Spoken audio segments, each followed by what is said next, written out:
28장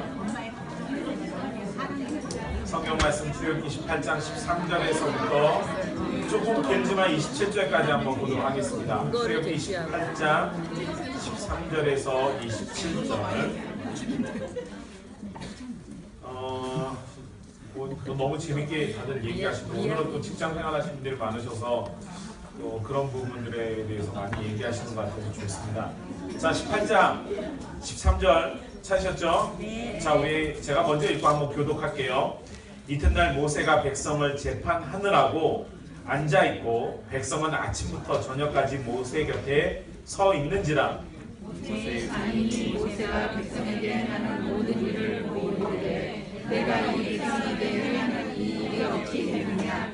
어찌하여 내가 홀로 앉아있고 백성은 아침부터 저녁까지 내 곁에 서 있느냐. 모세가 그의 장인에게 대답하되 백성이 하나님께 물으려고 내게로 오미라. 그들이 일이 있으면 내게로 오나니 내가 그 양쪽을 재판하여 하나님의 일과 확도를 알게 하나이다. 모세의 장인이 그에게 이르되 내가 하는 것이 옳지 못하도다.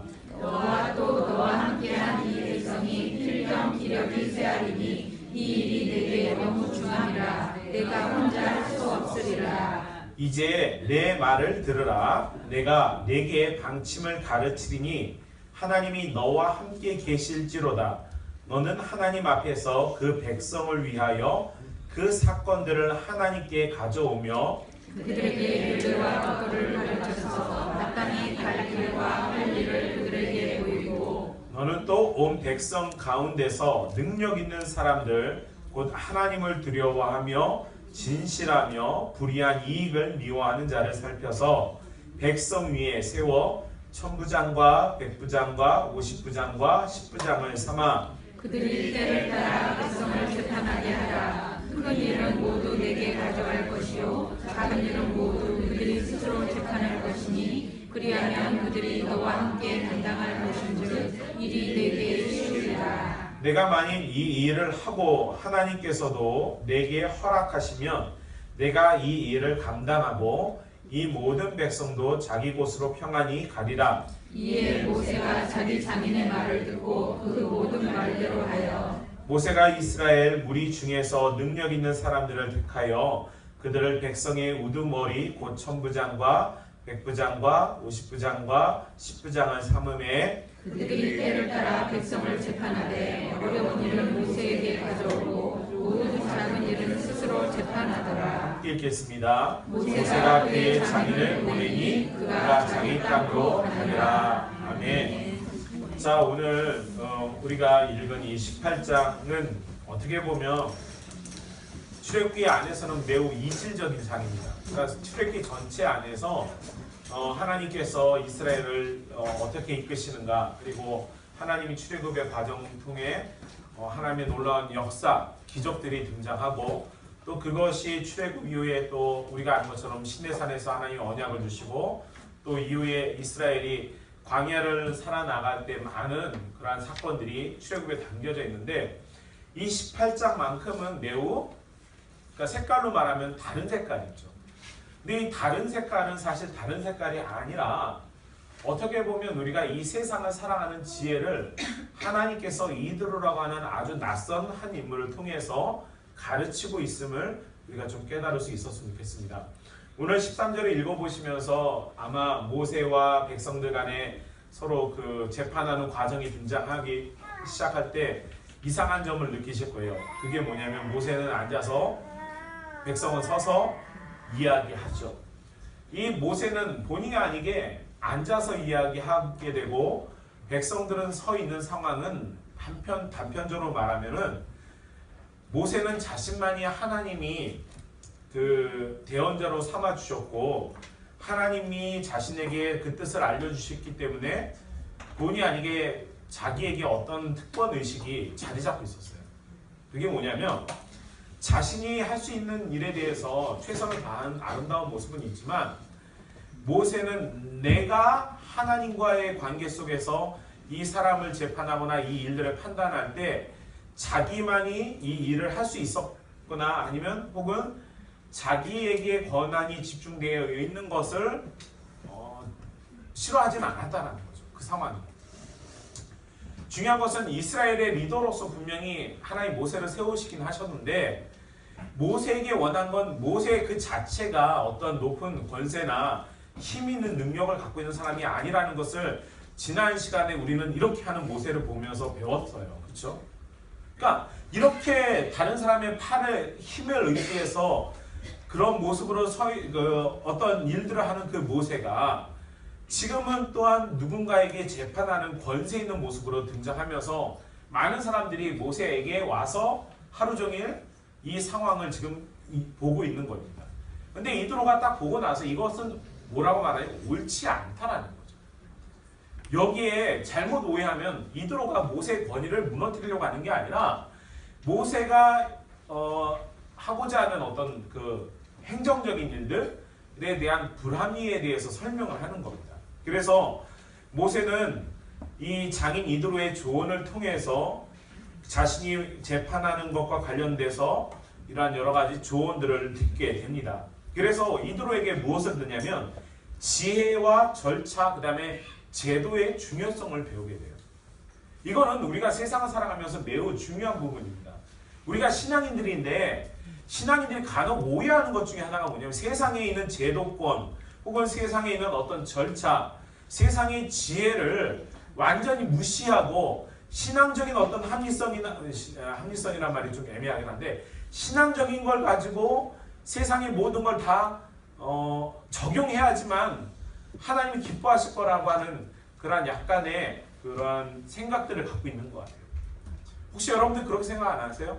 세상에 제도가 있긴 한데 이 제도보다 더 중요한 건 하나님 말씀을 무조건 지켜야 되기 때문에 이 제도는 때로는 무시해도 괜찮다라고 하는 막연한 생각들을 우리가 갖고 있을 때가 많습니다. 근데 하나님은 오늘 이 18장에서 거꾸로 어떻게 하시냐면 세상의 제도를 하나님의 통치 가운데 흡입시켜요. 이게 왜 중요하냐면 나중에 19장에 가면은 신의 산 언약이 등장하고 십계명 20장에 등장하고요. 그 제도권이 적용될 수 있는 그 하나님의 율법이 활용되고 적용될 수 있는 가장 좋은 통치권을 어디에다가 심어놨냐면 18장에다 심어놨습니다. 누구를 통해서? 이드로라고 하는 사람을 통해서. 그래서 이 이드로의 조언을 우리가 좀 살펴보도록 하겠는데요. 이드로의 조언은 매우 뛰어난 지혜를 가지고 있고요. 그 다음에 겸손함을 가지고 있어요. 이 지혜와 겸손은 세상을 살아가는 우리가 여기 직장인들이 너무 많죠. 세상을 살아가는 여러분들에게 필요한 가장 중요한 두 요소라고 생각합니다. 자, 먼저 이드로의 조언 가운데 가장 중요한 첫 번째 이드로의 핵심 그 조언 중에 첫 번째는 뭐냐면 모든 사건의 해결자는 누구냐라는 거죠. 모든 사건의 이 세상에 모든 사건의 해결자는 누구냐라는 정의가 매우 필요해요. 여러분들은 누구라고 생각하세요? 그렇죠. 이 세상에 세상에 있는 제도권의 문제는 신앙적인 문제에 있던 것이든 이 세상의 모든 것은 다 하나님에게서 해결받을 수 있다는 전제 조건을 이드로가 제시합니다. 그게 뭐냐면 자 한번 보실래요? 20절에 한번 보실래요? 19절에 이제 내 말을 들으라. 내가 내게 방침을 가르치리니 하나님이 너와 함께 계실지로다. 너와 함께 하신 하나님이 너의 모든 문제를 해결하실 것이다 라는 전제 조건이 없으면 여러분들은 이 세상에서 우리가 세상을 살아가는 어떤 지혜의 말도 흡수해서는 안 되는 거예요.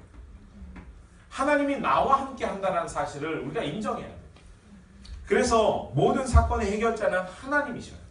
그리고 두 번째, 비록 이드로가 모세에게 조언은 이렇게 하지만 재판의 최종 권위는 누구에게 주어지냐면 모세에게 주어집니다. 뭐라고 26절에 만약에 그들이 때를 따라 백성에게 재판하되 어려운 일은 누구에게? 모세에게 가져오고. 왜요? 모세는 직접 하나님과 대면하면서 그 문제의 해결을 주시고 있잖아요.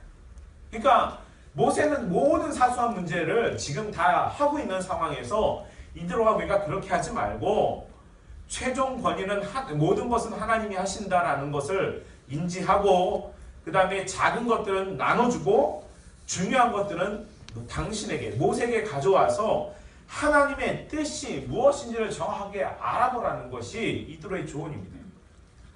그리고 세 번째 중요한 이드로의 가르침이 있는데 그게 뭐냐면 백성에게 무엇을 하라고 말하냐면은 여러분들이 읽은 말씀 가운데 20절에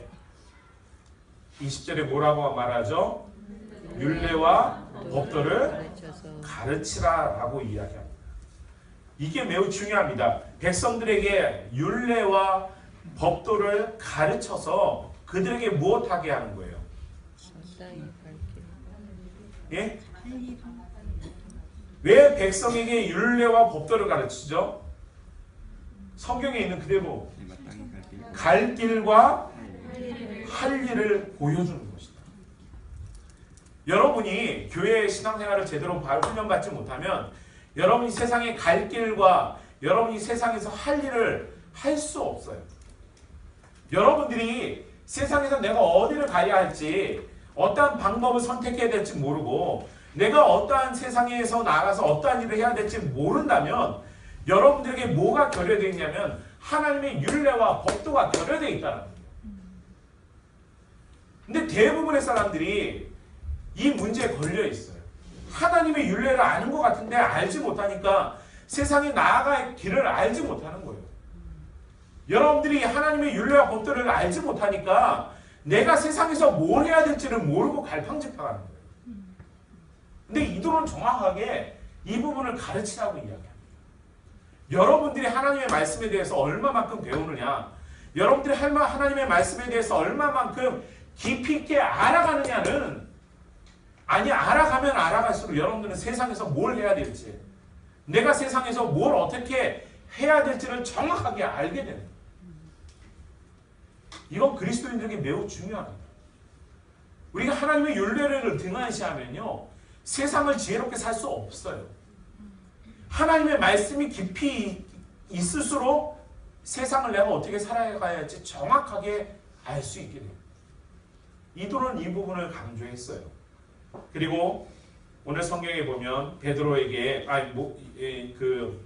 이드로가 모세에게 뭐라고 말하냐면 백성들 가운데 누구를 세우라고 말하죠? 사람을 세우라고. 리더를 세우라고 이야기합니다.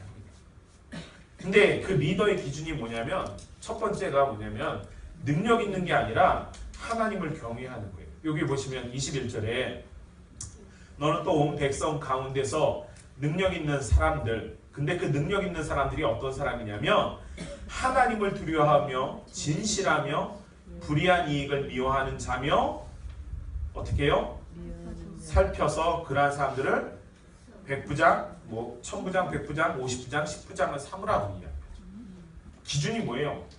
하나님을 경외하는. 그러니까 여러분들이 아는 능력은 어떤 거예요? 여러분들이 아는 능력은 세상에서 말하는 능력은 어떤 일의 그 발전을 하거나 어떤 생산성을 높이는 그런 능력이 있는데 하나님이 말하는 능력은 어떤 능력이냐면 하나님을 경외하는 게 능력입니다. 여러분 하나님을 경외하는 게 능력이라고 여러분 생각해 보신 적 있어요? 그리고 여러분 하나님을 경외하는 것이 능력일 뿐만 아니라 불의한 이익을 미워하는 사람도 하나님의 능력이라고 말합니다. 그리고 진실해야죠. 그리스도인들 가운데 진실하지 않으면 그거는 이미 하나님의 능력이 없는 거예요. 여러분 그리스도인에게 있어서 사람을 세우는 기준의 가장 그 밑바탕은요 진실한 사람이 돼요. 근데 제가 정말 충격을 들은 게 있는데 제가 신학대학을 마치고 이제 우리 학교 총신대학원에 가서 신학대학원에 가서 오리엔테이션을 했어요. 오리엔테이션을 해가지고 제가 그날 정말 저는 충격적인 얘기를 들어서 이제 오리엔테이션하고 뭐 학교에 어떤 적응을 막 하는데 이제 그 교무 직원인지 모르겠는데 정확하게 그분이 어떤 역할인지 왜냐면 관심이 없어서 아무 생각 없이 그냥 오리엔테이션을 형식적으로 막 하는 거였기 때문에 그랬어요. 저는 형식적으로 하는 게 아니고. 근데 그분이 와서 저희 학교에 이제 교훈이 있어요. 성자가 되라, 학자가 되라, 전도자가 되라. 그다음에 공부를 제대로 안 해가지고 뭐 이런 얘기를 딱 했는데 다 좋은 얘기인 건 다 이해가 됐어요. 근데 그분이 이제 마지막으로 이제 자기도 신앙인이니까 이제 전도사님들한테 그때 1학년 다 오신 분들한테 자기가 전도사님들에게 한 가지 이제 성도로서 부탁하는 게 하나 있다. 나중에 목사님들이 되고 뭐도 되고 막 이렇게 하실 텐데 그분이 한 마지막 한마디가 저한테 그 모든 오리엔테이션을 다 정리해 줬어요. 우리 학교의 교훈이 학자가 되라, 성자가 되라, 전도자가 되라 막 이런 얘기가 있는데 자기가 느끼는 이 전도사님들에 대한 소망이 하나 있는데 그게 뭐냐면 제발 인간이 되십시오. 어떻게 하긴요. 근데 저는 그 얘기를 어떻게 이해를 했냐면 그 당시에는 정말 충격이었어요. 근데 그게 몇 개월 지나고 나서 저와 같이 대학에서 공부하고 대학원에 같이 왔던 이제 그때는 우리는 친구고 우리는 뭐 이렇게 얘기하는데 이제 공식 명칭은 학교의 공식은 전도사님이거든요. 근데 그 전도사님하고 열심히 공부하고 서로 이제 공부하다가 저희도 사람인지라 피곤하면 눈이 감기잖아요. 도서관에서 눈을 감고 서로 자고 눈을 떴는데 그 전사님 앞에 있던 노트북이 사라져 버렸어요. 시간이 12시가 그러니까 저희가 기숙사가 많지 않기 때문에 주로 도서관에서 밤을 새워서 공부를 하거든요. 그럼 도서관 안에 있는 분이 누구겠어요?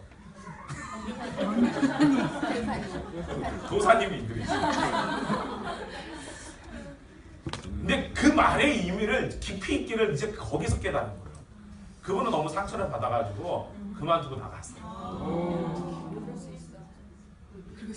그럴 수 있는 게 아니라 눈을 떴는데 노트북이 없으니까 얼마나 황당하겠어요. 인간이 되라고 하는 그 교무 직원의 이야기가 뭘 의미하는지를 알게 됐단 말이에요. 근데 사람을 세우는 기준이 우리가 말하는 성경의 이드로가 말할 때 여기의 능력은요 세상적인 어떤 지혜가 혹은 어떤 힘을 쓰거나 어떤 합리성을 말하는 게 아니라 하나님을 경외하는 사람이어야 되고 그 다음에 불의한 것을 미워해야 되고요. 그 다음에 진실해야 돼요. 그게 성경 안에 담겨져 있습니다. 그리고 나서 1000부장, 100부장, 50부장, 10부장 이렇게 세우는 거예요. 그 사람들이 그렇게 세워져서 그 사람들이 그 일을 할 수 있도록 모세에게 요구한 게 뭐냐면 권력을 이양하라는 거죠. 그래서 네가 다 하지 말고 중요한 일은 너한테 가져오지만 가볍게 처리할 수 있는 일은 하나님을 경외하는 사람이 진리를 중요시 여기는 사람이 불의한 이익을 미워하는 사람이 충분히 그 일들을 해결할 수 없을까요? 없을까요? 있어요. 있단 말이에요. 하나님이 원하는 제도권이라고 하는 건 이 세상의 모든 통치가 만약 이 정치인들이 이 18장에 있는 이 내용을 제대로만 이해한다면 지금의 한국 정치는 이렇게 나가지 않을 겁니다. 여러분 이 18장에 있는 이 성경에 있는 18장에 있는 내용은요 단순히 그냥 제도권 하나 끌어들여온 게 아니라 이 이드로가 하나님의 지혜가 무엇인지를 깨닫고 하나님의 지혜가 세상에 어떻게 적용해야 될지를 가르쳐주는 겁니다. 이거는 교회 안에서만 통용되는 지혜가 아니라 세상 어디에다 갖다 내놔도 조금도 부족함이 없는 하나님의 지혜가 바로 이 말씀이라는 거예요. 그래서 어떻게 해요? 세우고 나서 그리고 마지막에 이드로가 뭐라 하면 이 조언이 내가 했던 이 조언이 하나님의 뜻에 부합한지 한번 기도해보라는 거죠. 그 말을 한번 볼까요? 23절에 내가 만일 이 일을 하고 하나님께서도 너에게 허락하시면 여기에 전제 조건이 뭐예요? 하나님이 이 제도를 허락하시면 어떻게 해요? 이 일을 감당하라는 거죠. 이 제도를 수용하라는 겁니다. 여러분 이 이드로의 지혜는요 단순한 삶의 지혜가 아니라 하나님을 경외하는 것이 무엇인지를 경험한 사람이 내놓는 지혜였어요. 왜냐하면 이전에 이드로가 모세에게 와가지고 모세가 하나님께서 애굽에서 어떠한 일을 했는가를 듣고 기뻐했다라고 말하잖아요. 전제 조건이 이게 만약 앞절에 13절에 이게 만약 있었다면 그거는 세상의 지혜가 돼요. 근데 하나님이 어떻게 하시는지를 알고 기쁘고 깨닫고 나서 하나님의 지혜가 무엇인지를 알고 난 이드로가 모세에게 하나님의 지혜를 기준으로 해서 세상을 혹은 어떻게 통치해야 될지를 가르쳐주는 지혜로 발전하게 됩니다. 그리고 더 놀라운 건 뭔지 아세요? 이 17절에 너무 뜬금없는 얘기가 하나 등장해요. 모세가 그의 장인을 보내요. 그쵸? 그리고 이드로가 자기 땅으로 가죠. 이거를 저는 깔끔한 이별이라고 말해요. 여러분 어때요? 어떤 사람이 어떤 조언을 해주고 어떤 사람이 그걸 받았어요. 그러면은 여러분들 대부분 조언해준 입장이 갑이 돼서 의를 조종하거나 또는 때로는 어떻게 하려고 하겠죠. 근데 이드로는 딱 끝내요. 거기까지예요. 내가 할 수 있는 게 아니고 나는 당신에게 하나님의 지혜를 깨달은 걸 가지고 설명한 거고 그게 하나님의 뜻에 합당한 걸 받아들이는 거고 받아들였으면 그걸로 끝인 거예요. 자기는 자기 갈 길을 가는 거고 모세도 창인을 보내는 거죠. 여러분 왜 성경 18장에 있는 이드로의 사건이 왜 등장할까요? 이제 이걸 해결해야 돼요. 왜 이런 규제와 율례 혹은 이런 법칙과 같은 것들을 가르치면서 뭘 하기 위한 걸까? 뭘 하기 위한 걸까? 그게 여러분들이 19장과 20장을 읽어가면서 깨닫기 시작해야 됩니다. 하나님은 이 세상을 다스리는 유일한 방법은요. 사람의 지혜가 아닌 하나님의 통치, 하나님의 말씀으로 세상을 다스리는 거예요. 그게 우리가 보통 얘기하는 십계명이라고 말할 수 있죠. 대표적인 게. 하나님이 여러분들이 세상을 살아가는 유일한 방법, 여러분들이 율례와 규례를 정확하게 알면 내가 세상에서 어떻게 살아가야 할지, 내가 세상에서 어떻게 나의 삶을 드러내야 할지를 정확하게 알 수 있다라고 말씀드렸는데 그 정확하게 알려주는 규례와 율례가 뭐죠? 그게 바로 십계명이에요. 하나님의 그 십계명을 정확하게 알면 세상을 향해서 내가 어떻게 살지, 어떠한 갈 길을 가야 될지 정확하게 알게 되는 거예요. 근데 여러분들이요, 십계명을 정확하게 모르는 상황에서 살려고 하니까 내 삶의 방향이 흔들리는 거죠. 신약에서는 그걸 그리스도의 표대로 향해서 나가자라고 얘기해요. 모양만 바뀌었어요. 십계명의 모습이 그리스도로 대체되면서 그리스도가 우리에게, 예수 그리스도가 여러분들에게 보여주는 삶의 모습이 무엇입니까? 오늘 영화부에서 오늘 세척시켰거든요. 우리 티슈를 갖고 있어요. 물 대야 갖고 막 해도 되긴 한데 형편이 안 돼서 예수님이 우리에게 보여준 게 뭐예요?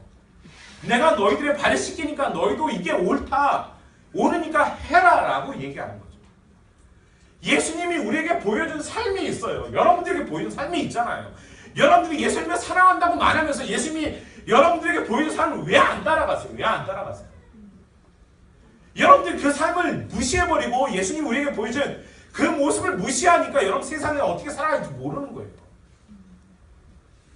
예수님은요, 자기의 목숨을 내어놓고 사랑하셨어요. 그럼 여러분들이 세상을 살아가는 방법이 간단해요. 세상을 살아갈 때는 뭘 내놓고 갈 생각을 해야 돼요?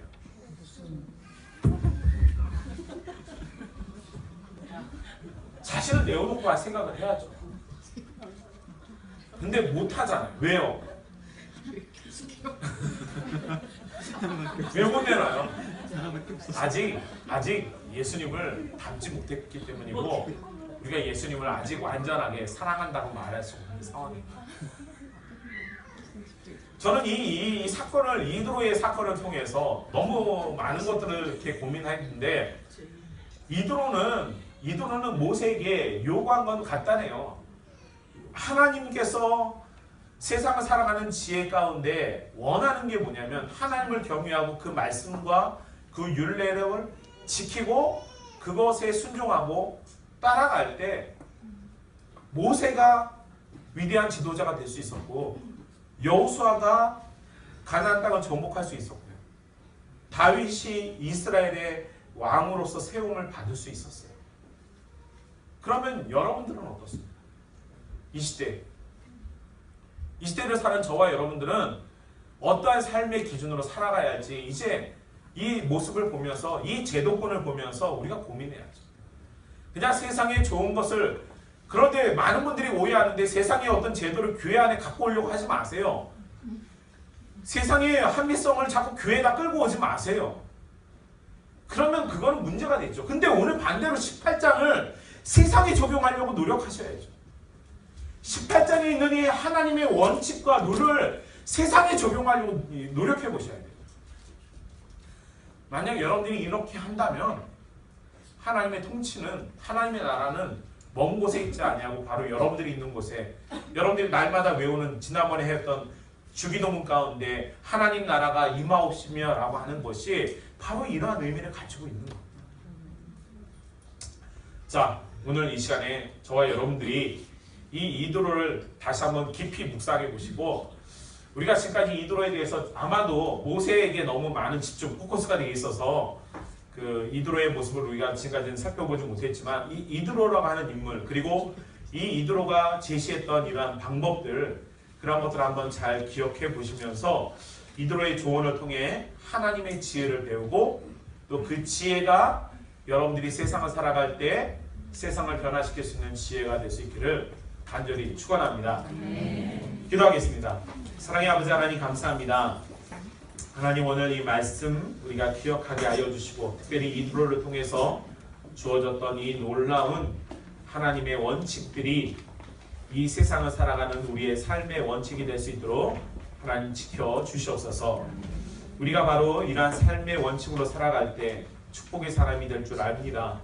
하나님, 우리가 그러한 사람이 되고 하나님의 축복의 사람으로 세상을 변화시키는 하나님의 귀한 자녀들이 될 수 있도록 인도해 주시옵소서. 감사드리며 우리 주님 예수 그리스도의 이름으로 기도합니다.